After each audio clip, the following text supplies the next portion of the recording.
व्याप्त हुआ बर्बर अंधेरा, किंतु चीरकर तम की छाती, किंतु चीरकर तम की छाती, चमका हिंदुस्तान हमारा।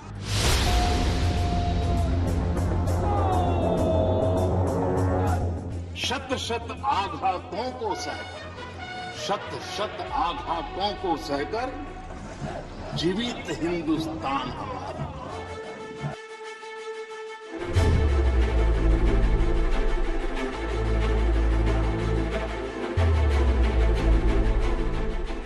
जग के मस्तर पर रोली सा, जग के मस्तर पर रोली सा, शोभित हिंदुस्तान हमारा, शोभित हिंदुस्तान।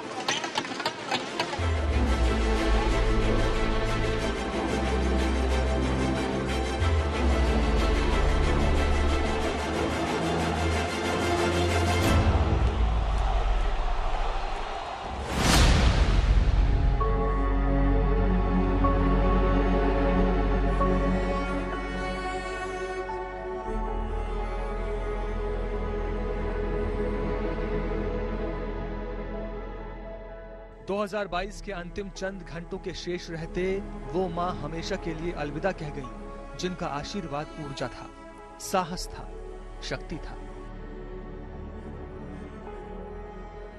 हर शुभ आरंभ से पहले जिन मां की चरण वंदना पीएम मोदी के संस्कारों की परंपरा थी, वो मां पंचतत्व में विलीन हो गईं।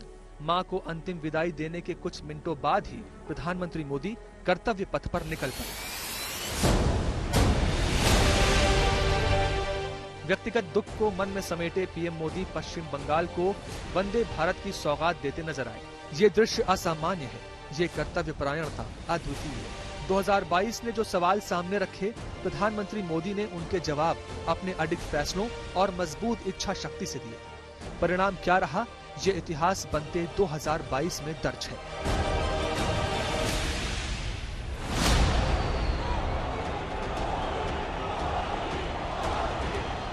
2022 के लिए क्यों बने Narendra Modi man of the year, इसे जानने के लिए सफर तय करना होगा उन पलों का जब चुनौती सामने थी, लेकिन उससे भी बड़ी थी प्रधानमंत्री मोदी की सूझबूझ, साहस और संयम।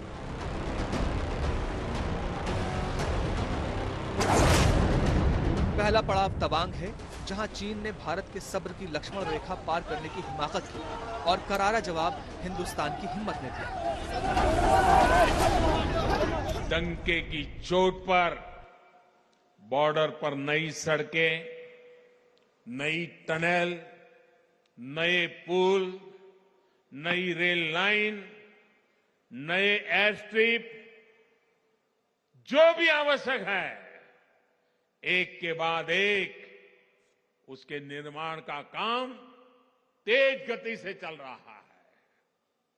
जो सीमावर्ती गांव कभी वीरान हुआ करते थे, हम उन्हें वाइब्रेंट बनाने में जुटे।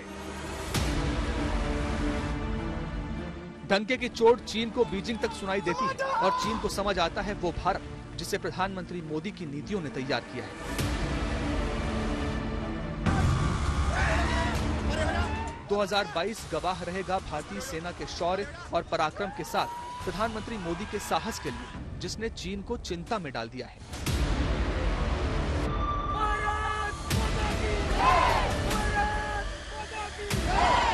पीएम मोदी जवानों के बीच जब भावनाओं के रिश्ते गढ़ते हैं, तो जवानों का हौसला चट्टान बन ही जाता है।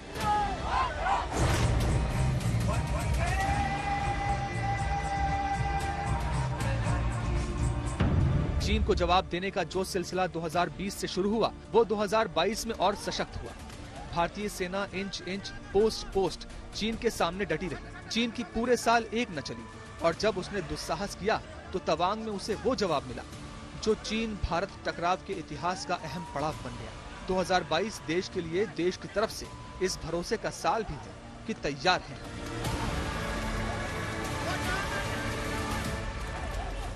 चाहे गलवान हो तो तावांग हो, मैं स्वयं ही पहले कल्पना नहीं कर सकता था कि क्या इस प्रकार का करिश्मा हमारी सेना कर सकती है।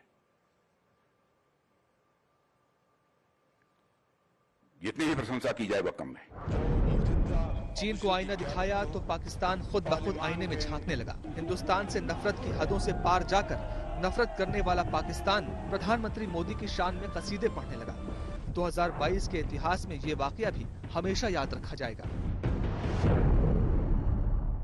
मैं आज हिंदुस्तान को दाद देता हूं, इन्होंने हमेशा आजाद फॉरेन पॉलिसी रखी। आज हिंदुस्तान उनके साथ मिला हुआ, उनका अलायंस है। क्वाड के अंदर अमेरिका का अलायंस की हुई है और अपने आप को वो कहता है मैं न्यूट्रल हूं। रूस से तेल मंगवा रहा है जबकि सैंक्शंस लगी हुई हैं, क्योंकि हिंदुस्तान की पॉलिसी अपने लोगों की बेहतरी के लिए है। कश्मीर की रट में हकलाते पाकिस्तान के सामने संकट है अब पीओके भी गंवा देने का। जिस न्यू इंडिया को पीएम मोदी ने गढ़ा है वो भारत अब पाकिस्तान को डराता है।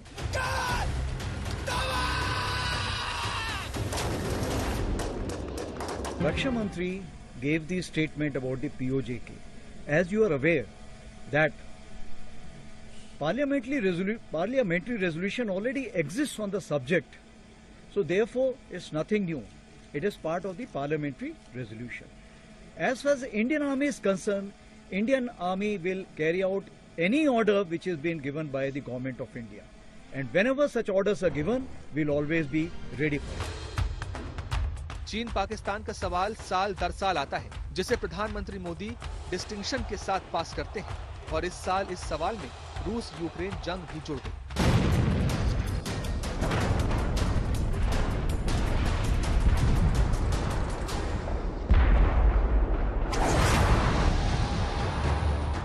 भारत के सामने धर्म संकट था, दोस्ती रूस से निभाए या रणनीतिक साझेदारी अमेरिका से। यूरोपीय देश हो, अमेरिका हो या रूस यूक्रेन, सबके प्रतिनिधियों ने नई दिल्ली की ओर देखा। पीएम मोदी के नेतृत्व में नई दिल्ली दुनिया की नई कूटनीतिक राजधानी बन गई।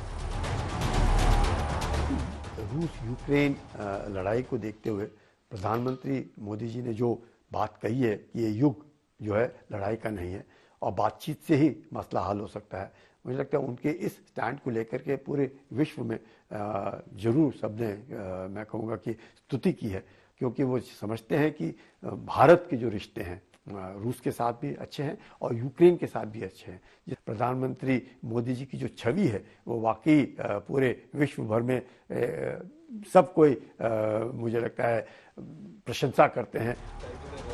जब भारतीय जंग के कुरुक्षेत्र में फंसे तो ऑपरेशन गंगा चलाकर एक एक हिंदुस्तानी को सकुशल भारत लाया गया। जो जंग किसी सुपर शक्ति के कहने पर नहीं टली थी, वो भारत के आग्रह पर तब तक रुकी रही जब तक भारत के लोग सुरक्षित नहीं निकल गए। पाकिस्तानियों को भी तिरंगा लेकर निकलते दुनिया ने देखा। Hello, my name is Asma Shafiq and I'm from Pakistan, and I'm really thankful to the embassy of Indian Embassy of Kiev for supporting us all the way here, as we were stuck in very difficult situations, and also thanking the Prime Minister of India, and thank you so much for supporting us.